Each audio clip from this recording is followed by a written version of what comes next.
Ahmed Sefrioui. La boîte à merveilles. Roman. Chapitre 11.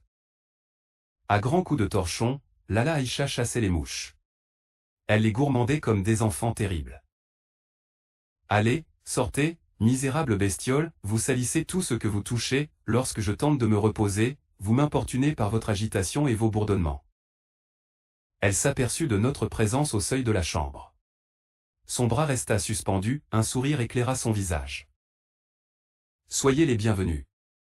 Entrez, asseyez-vous, pour vous détendre. Ces mouches deviennent insupportables. La chaleur et les mouches, autant de calamités qu'Allah envoie à ses fidèles pour éprouver leur patience. Parle un peu, Zoubida, ne reste pas muette. Ma mère aurait bien voulu satisfaire le désir de notre hôtesse, mais comment placer un mot? Comment engager une conversation avec une personne prise d'une fièvre d'extermination qui court d'un coin de la place à l'autre, agitant un immense chiffon en guise d'étendard? Les mouches, il est vrai, la narguaient un peu. Elles s'abattaient en paquets sur un coussin, l'attendaient en faisant semblant de procéder à de minutieuses ablutions, mais dès qu'elles la voyaient approcher, elles entonnaient un chant de guerre, prenaient leur vol, tournoyaient un moment aux environs du plafond et piquaient droit sur le lit ou sur un matelas. Lala Aïcha abandonna la lutte. Elle s'éclipsa une seconde pour aller dans sa cuisine chercher la bouilloirée de cuivre et le brasero. Le plateau déjà préparé trônait au centre de la pièce. Un voile brodé d'or le recouvrait. Là-dessous, par transparence, j'apercevais la théière d'étain et les verres. Enfin, Lala et ma mère entamèrent une vraie conversation, je veux dire un dialogue. Il commença, comme tous les dialoguestes femmes, par des questions sur leur santé mutuelle. Elles s'étaient vues la veille. Elles l'avaient échangé les mêmes questions et les mêmes réponses. Pas tout à fait pour être exact, Lala Aïcha avait eu du mal à dormir au début de la nuit, mais elle s'était vite aperçue que cela provenait seulement de la dureté du matelas. Elle changea de lit, dormit comme une pierre. « Est-ce que les pierres dorment » demandai-je d'un air faussement innocent. « Tais-toi, me dit ma mère, ou bien pose des questions raisonnables. » Cet incident rappela à ma mère l'histoire de Zineb, la fille de notre voisine. Elle avait laissé tomber une pierre sur son gros doigt de pied, le pied droit, précisa ma mère. Allah. Cela s'est-il passé longtemps après mon départ, demanda Lala Aïcha manifestant des signes d'inquiétude. Non, répondit ma mère, cela s'est passé il y a 2 ans, je me souviens de ce jour comme si c'était hier. Je hachais de la mauve sur la terrasse quand je l'entendis crier. Juste à ce moment, un cri de bébé remplit la maison. Ma mère écarquilla les yeux, interloquée. Nous regardâmes tout surpris et éclatâmes d'un grand rire. Moi, je riais tellement que les larmes m'inondèrent les joues. Louange à Dieu. Louange à Dieu. Le rire est un bienfait de Dieu, prononça une voix d'homme. Je me retournai pour voir le visiteur qui osait entrer ainsi dans une pièce où bavardaient 2 femmes qui n'étaient ni ses épouses ni ses parentes. Une femme se tenait dans l'encadrement de la porte. Avais-je bien entendu? Je regardais tour à tour ma mère et Lala Aïcha, mais aucune ne partageait mon étonnement. Sois la bienvenue, Salama, dit Lala Aïcha. Ma mère posait déjà des questions à la nouvelle venue sur sa santé, la santé de ses amis et de ses enfants. Elle n'avait pas d'enfants comme je l'appris plus tard. Salama était marieuse professionnelle. Lala Aïcha se tourna vers ma mère. C'est la surprise que je t'avais réservée, lui dit-elle. Mais, quelle agréable surprise! Il y a si longtemps que je n'ai pas eu la joie de rencontrer Salama. La dernière fois que nous nous sommes vus, c'était au mariage de la cousine d'Aïcha, la femme du marchand de nattes. Ce fut un très beau mariage. Aujourd'hui, Salama a des choses à nous raconter, as-tu deviné de quoi il s'agit? Non vraiment, je ne sais pas. Je connaissais bien ma mère. Ses yeux ne disaient pas entièrement la vérité. Salama ne daigna pas jeter un regard sur ma modeste personne. Je devais lui paraître ridiculement petit, ridiculement chétif. Salama appartenait à cette race disparue qui a donné naissance à la légende des géants. Elle avança d'un pas majestueux vers le grand divan, s'installa à la place d'honneur. Le buste droit, les mains à plat sur ses genoux, elle resta muette, statique comme un bloc de granit. Pas un muscle de son visage ne bougeait, ses yeux seuls se posaient avec lenteur sur chaque objet. J'en avais vaguement peur. Elle m'attirait à la fois et me mettait mal à l'aise. Pelotonnée contre un coussin, j'attendais qu'elle parlât. Ses grosses lèvres que surmontait une légère moustache bougèrent imperceptiblement. Aucun son n'en sortit. Le désir de l'entendre parler me faisait trembler. Je ne me rendais même plus compte si ma mère et Lala Aïcha se taisaient ou bavardaient comme de coutume. Elle ferma le cieux, les rouvrit et de sa voix d'homme déclara qu'après le thé, elle aurait tout le temps d'entretenir ses petites sœurs des événements qui se préparaient. Elle ajouta. Je peux vous affirmer que de grands événements se préparent. Un petit rire drôle, d'une folle gaieté, échappa à Lala Aïcha. Ce rire était si jeune, si frais, si printanier que Lala Aïcha rougit de confusion. Elle se leva en hâte, alla chercher le sucre et la menthe. Ma mère se lança dans le récit de ses souvenirs sur les mariages auxquels elle avait assisté. Le thé fut préparé en un temps record. Lala Aïcha servit tout le monde.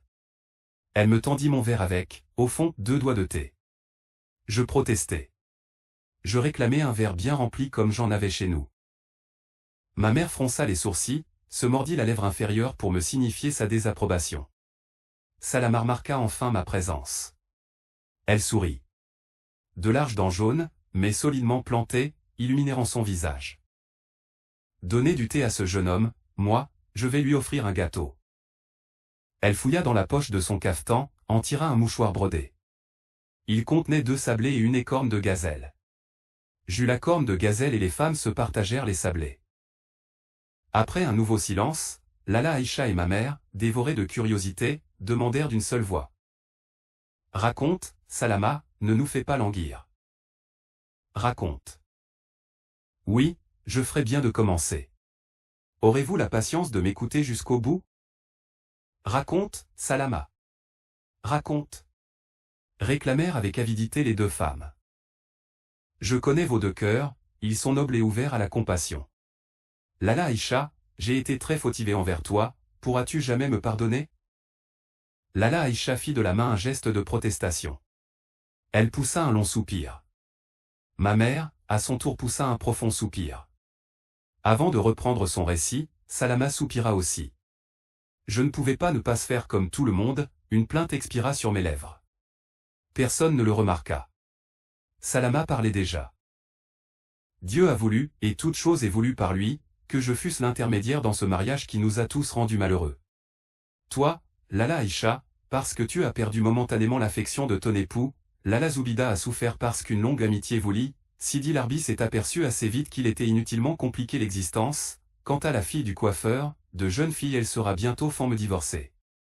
Elle aura toutes les difficultés à trouver un mari. Ainsi s'exprime la volonté de notre Créateur. Et elle nous a mis sur cette terre pour souffrir et pour adorer. Tout le monde soupira de nouveau et Salama poursuivit. Tout commença le jour où Kébira, la fille de mon vénéré maître Moulay Abdeslem, me chargea de lui acheter du henné. J'étais à peine arrivé au souk des épices que quelqu'un me toucha discrètement l'épaule. Je me retournai, Moulay Larbi se tenait devant moi, souriant et affable comme à l'ordinaire. Nous échangeâmes les salutations d'usage. Nous parlâmes longuement du mauvais temps qui avait sévi, si vous vous en souvenez bien, un mois durant. Je lui demandai de tes nouvelles, Lala Aïcha. Elle va bien, me dit-il. Il baissa ensuite les yeux et prit une attitude résignée. Que as-tu, Moulay Larbi? Me cacherais-tu quelque chose de grave sur les gens de ta maison? Non, répondit Moulay Larbi, je ne te cache rien, mais tu l'as deviné, je suis bien tourmenté. Si tu le voulais, tu pourrais m'aider à calmer mon âme.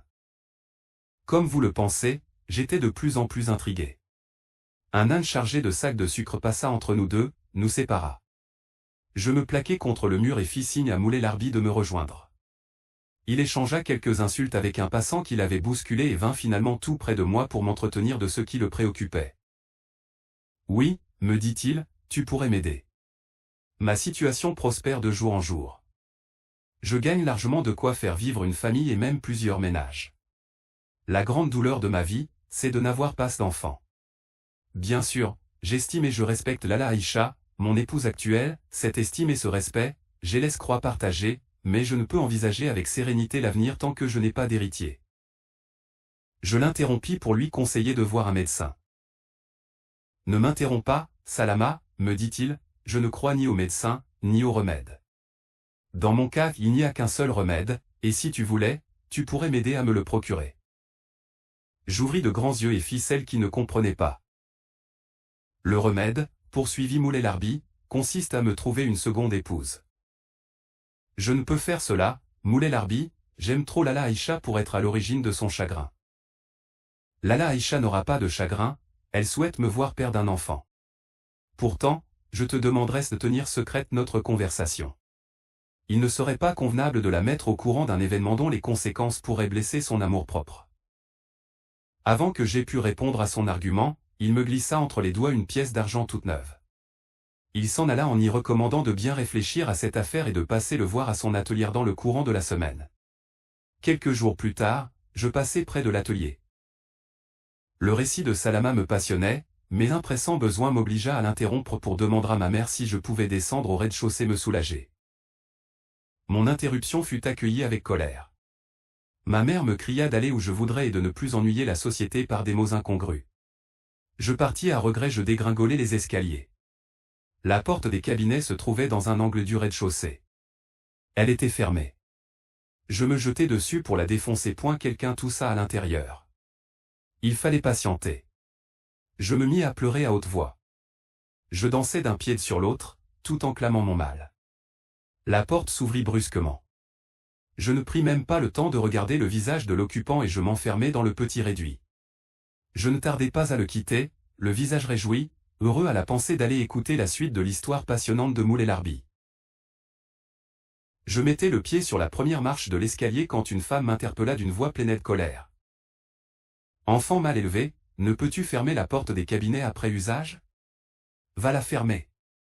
Ici tu n'es pas chez toi, tu es un invité. Les invités doivent être polis et se tenir convenablement dans une maison étrangère. » Je baissai le nez. J'allais d'un air guindé fermer la porte. Ce fut avec un air tout aussi guindé que je me permis de répondre à cette femme calamiteuse. « Ici, je ne suis pas un invité, je suis le fils de Lala Zoubida, l'ami de Lala Aïcha. Lala Aïcha ne serait pas contente si je lui disais que tu m'as appelé « enfant mal élevé ». Tu es un enfant mal élevé, va le lui dire, garçon impoli. Chétif morveux. Crois-tu que ta Lala Aïcha va me faire trancher la tête ? Si tu continues à me regarder de cette façon, je vais prendre mes ciseaux et je te couperai les oreilles. Je poussai un hurlement. Maman. Lala Aïcha. Cette femme veut me couper les oreilles. Oh. Mes oreilles. Mes oreilles. Lala Aïcha s'était penchée à la fenêtre. Qu'y a-t-il ? Qu'y a-t-il ? La femme du rez-de-chaussée essaya de lui expliquer la situation, mais je criais si fort que sa phrase ne parvenait pas jusqu'à l'étage. Elle me faisait des signes de la main pour m'inviter à me taire. Je continuai à brailler, à trépigner. La tête de ma mère surgit à côté de celle de Lala Aïcha. Toutes les deux demandaient des explications. Des voisines étaient sorties de leur pièce pour venir en aide à mon ennemi. La voix de Salama calma tout le monde. Ce n'est qu'un enfant, dit-elle, personne ne doit lui tenir rigueur d'un oubli ou d'une maladresse. Il ne serait pas raisonnable qu'une dispute éclatât à cause d'une gaminerie. Sidi Mohamed, fini de pleurer et monte vite, j'ai trouvé encore dans ma poche une corne de gazelle qui te fera sûrement plaisir. Je m'essuyai le visage dans le bas de ma djellaba. Je montai fièrement l'escalier. Les femmes avaient repris leur besogne. La maison retrouva son silence. À mon entrée dans la chambrette de Lala Aïcha, ma mère ne put se retenir de me lancer un regard qui en disait long. Je redoutais ce regard plus que tout au monde. Il me foudroyait, me réduisait à néant. Salama m'offrit sa protection. Elle étendit son bras vers moi, me sourit de toutes ses dents. Sur le plateau, la corne de gazelle m'attendait. Je m'en emparai, mais je fus incapable de la porter à ma bouche. Lala Aïcha s'activait à préparer de nouveau du thé. Niché entre deux coussins, je tâchais de me faire oublier. Je me tenais les yeux baissés. J'entendis ma mère qui disait, s'adressant à Salama. Que avait-elle, cette viande ? Était-elle réellement trop maigre ou bien pas assez fraîche ? Au dire de tous les gens du quartier, elle était d'excellente qualité. Seulement, la fille de Si Abderrahman cherchait un prétexte. Moulay Larbi à l'âge de son père. D'autre part, ses moyens ne lui permettant pas de satisfaire toutes ses fantaisies, puis, je vous l'ai déjà dit, cette fille est folle. Depuis quand a-t-on vu la fille d'un coiffeur exiger de son mari l'achat d'une paire de bracelets d'or ? Réclamer de l'argent, en espèces, pour se payer des futilités ? Organiser des thés pour ses soi-disant amis ? Jouer du tam-tam à tout propos. Lala Aïcha risqua une question. Mais, ne travaillait-elle pas? N'a-t-elle jamais appris un métier? Elle brode des empeignes de babouche. Moulay Larbi lui confia un travail ou deux, mais son ouvrage traînait longtemps sur le métier, il était mal exécuté et elle en voulait toujours le double du prix normal pratiqué par les autres brodeuses.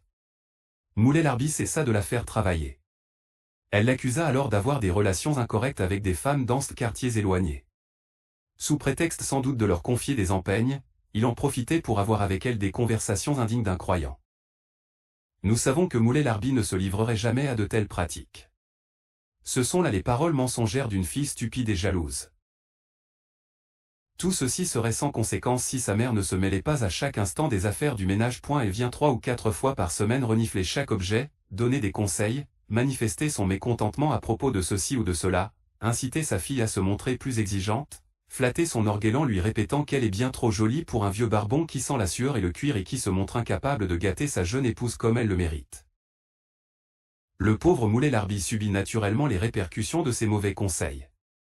Ah! Il est bien à plaindre, Moulay Larbi.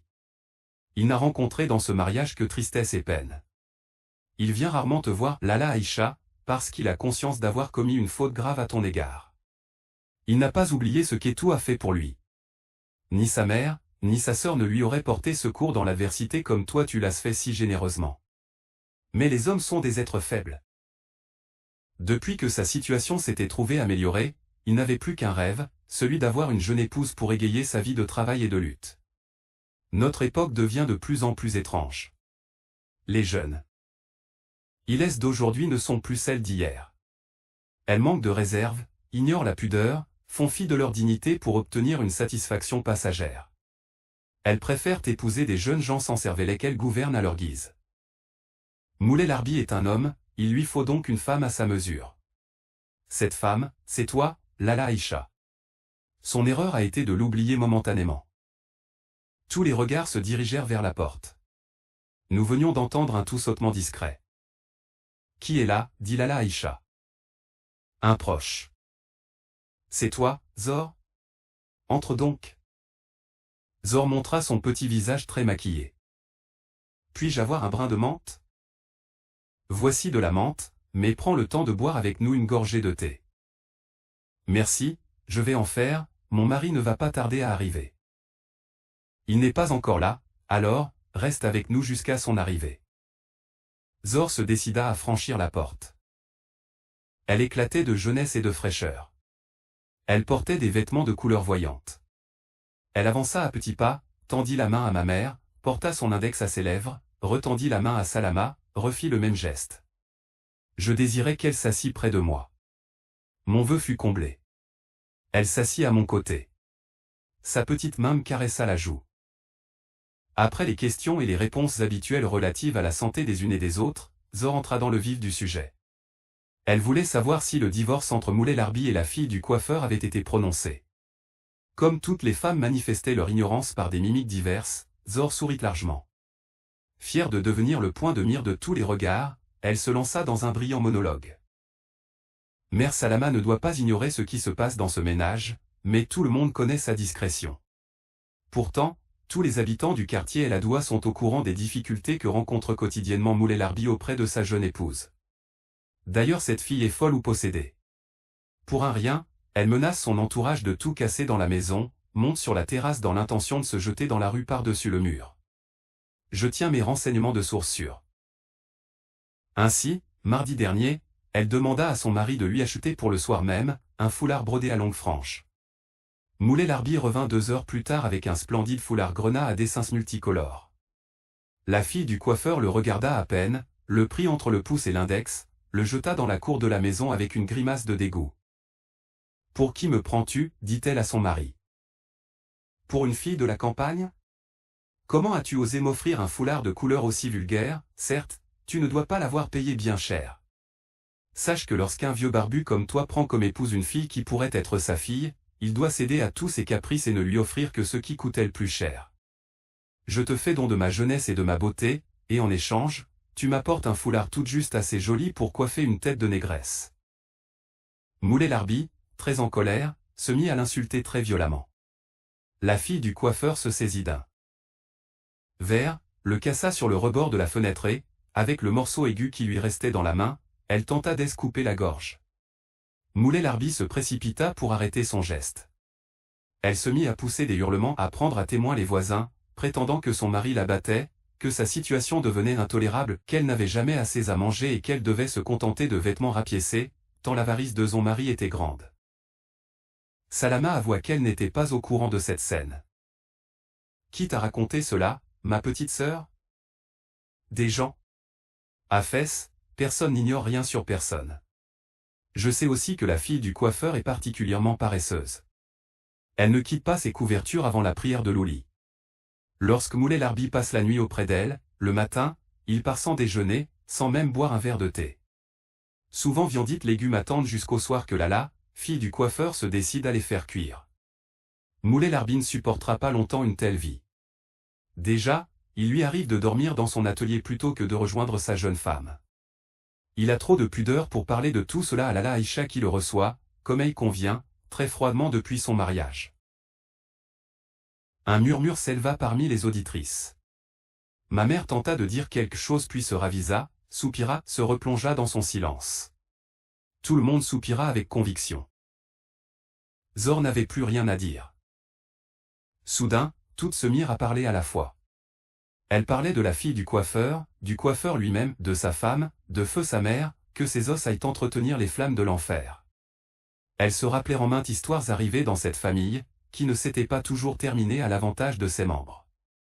À les entendre, le coiffeur, sa mère, sa femme et sa fille représentaient le rebut de la société, à leur mort, les chiens même ne voudraient pas de leur charogne. C'étaient à peine des êtres humains et presque pas des musulmans.